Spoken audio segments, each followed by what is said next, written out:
What's up, guys? Ian here, coach of your Surrey Stingers, bringing you guys our Week 12 match for the PTL Division 2 Season 2. We're taking on Moki, formerly known as Moki, I should say, currently known as Wolff, and the Golden City Gardevoirs. Let me just enhance his logo a tiny bit there. He's fighting to get into a playoff spot here at the end of the season, and we are fighting for a bye into the second round. We're currently on an 8-game winning streak at the end of the season here, which would be amazing to turn into a 9-game winning streak. This reminds me a lot of last season where we went on a 5-game winning streak to have a really solid record, and I would absolutely love to go 10-2. That would be freaking amazing. It just really tells me that I'm playing extremely well with these teams in this league, and so I could be happy about myself there. So Moki's team, he could have brought Celesteela, Z Victini, Mega Tyranitar, Goodra, Swampert, Florges, Serena, Z Vikavolt, Doublade, Blissey, and Scrafty. I was really scared of the Vikavolt in prep. I wasn't super scared of the Scrafty. Goodra was a pain in the ass in prep, so was Serena. Florges, Blissey, I didn't really expect to come, actually, so I'm surprised to see Blissey, especially against the Mega Lopunny team. This team is stupid weak to Mega Lopunny, by the way. Yeah, Celesteela is an interesting bring, but I was definitely expecting it. I didn't bring Raikou for it, though, because I thought that the Swampert would be too much of a pain. Raikou did look kind of good against this team without the Swampert, though. He just had really good Spadef walls on his team, and I sort of felt that Raikou wasn't viable as a bring because of that. Golurk actually looks pretty solid against this roster. I just opted out of bringing Golurk for whatever reason. Beats me now. If you haven't seen the team builder, I'm bringing a sub Power Punch Mega Lopunny. Some variant of Roserade, can't remember what it is. Off the top of my head, I recorded the team builder quite a while ago. I'm Z Garchomp. I'm Rocks 3 attacks Jirachi. I'm a Flash Fire, Colbur Berry, Chandelure, and I'm a Bulk Up Braviary. So going in this match, Wolff's team is really slow. Its fastest mon on the team is Victini at base 100, and then it falls all the way off to Goodra, 20 base points lower. So I can afford to run boosting natures on a few mons here, i.e. the Mega Lopunny can definitely be adamant, and I believe I'm running still regular stuff on everything else, just because I'm trying to outspeed some certain speed tiers still. But if I was running like Raikou, I would be able to run. I'd be able to run Modest Raikou or Rash Raikou, I guess, depending on the matchup. Probably Rash with the Mega T-Char there. So that is going to be it for me on that. Let's just hop right into things here. I'm just going to lead off with my Jirachi. Figured it was the best lead against everything except for this, essentially. Matched up really well against the Celesteela. Victini I can bait into clicking a fire move and go into Chandelure, scout out if he's physical or special. It was fine against a Doublade lead because I got rocks off against it. Same with Blissey. Blissey can't really touch me, and so I'd be able to get up rocks against the Blissey. But yeah, T-Tar is really bad. I don't want to stay in on this. I don't care if he pursues me. I don't want to stay in on this. I don't have U-turn, so I figure he's probably going to predict the Iron Head. If I was physical and I had Iron Head, it would be a pain in the ass for him. So he's actually going to go hard into Celesteela on my Garchomp play here. Sorry, hard Victini on my Garchomp play here. Some of these nicknames are really whack, and they're going to show up super weird on here, but there's the Victini. I thought about clicking Raw Earthquake here. I actually think I do click Raw Earthquake because he reads me and going to Celesteela. Yeah, excuse me. And I'm going to SD on the Celesteela and see what he wants to go for. It is Earthquake, and I'll check the damage on that. It's actually ridiculous damage for Celesteela Earthquake. It shouldn't be doing that much.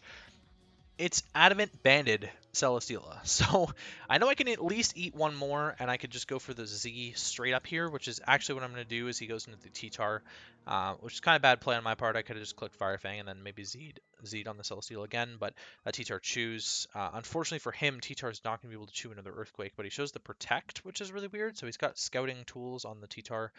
Is most likely his Rocker. Blissey could have rocks potentially as well, though.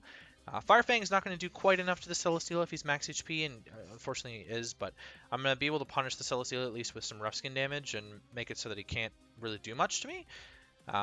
At this stage, Chandelure can come in, and HP Fighting will kill this, as that is exactly what I'm going to go for, and I hit the Blissey for 13.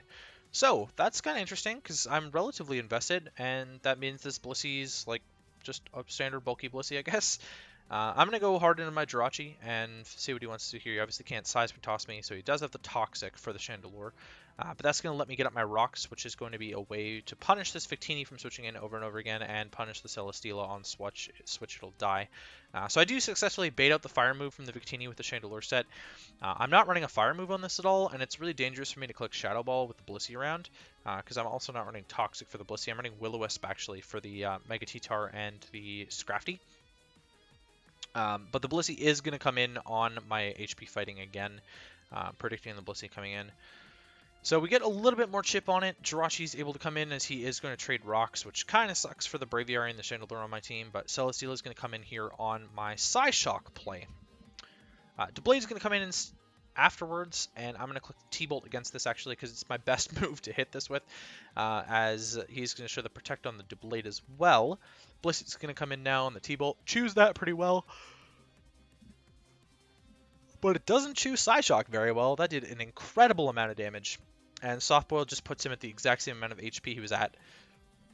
So depending on the Psyshock rolls here, this Blissey is going to be put in a really bad spot. And so instead he's just going to opt to go into his Victini on the Psyshock, which is just weakening the Victini even more, which is fantastic for me. I'm perfectly okay with that as I go into my Chandelure here and chew the Blue Flare again. Now, I'm fairly certain he's choiced, either Scarfed or Specs, I'm not sure yet. I obviously can't gauge any damage. And I'm going to make the play that he's going into Blissey, and I'm going to double into my Jirachi. And he's actually going to catch me on this one, and he's going to kill me with the Blue Flare. I should have calced this to see if Scarf was going to be able to kill me or not. That would have been the smart thing to do, but instead I'm not going to do that. And go to my Mega Lopunny. I know I live a Blue Flare like from any range, so I'm just going to click Return, flat out, click Return. And we're going to claim this Florges, which takes 1 billion from Adamant Lopunny. I thought about clicking Power Up Punch just to make myself more of a threat, but I can't, unfortunately. Deblade's going to come in and go for the Protect, probably on scouting a high jump kick, but I'm going to show off the sub here, which is really solid for me. And I'm going to Drain Punch off on the Deblade. Smarter play probably would have been just to click Power Up Punch there, but he does show that he has something to kill my sub with. I wanted to get to +1 at the very least, as he's going to show the Toxic there. Obviously, knowing that I probably won't click sub again, I'm just going to claim the kill on the Deblade here. Staying at a relatively healthy amount of health, relatively healthy point here. He's going to bait me with the Victini. I could have actually just won right there with the Lopunny from what I know now. He is actually Specs Victini. I am going to be able to live a Specs Victini Psychic with this Braviary spread because I'm max HP.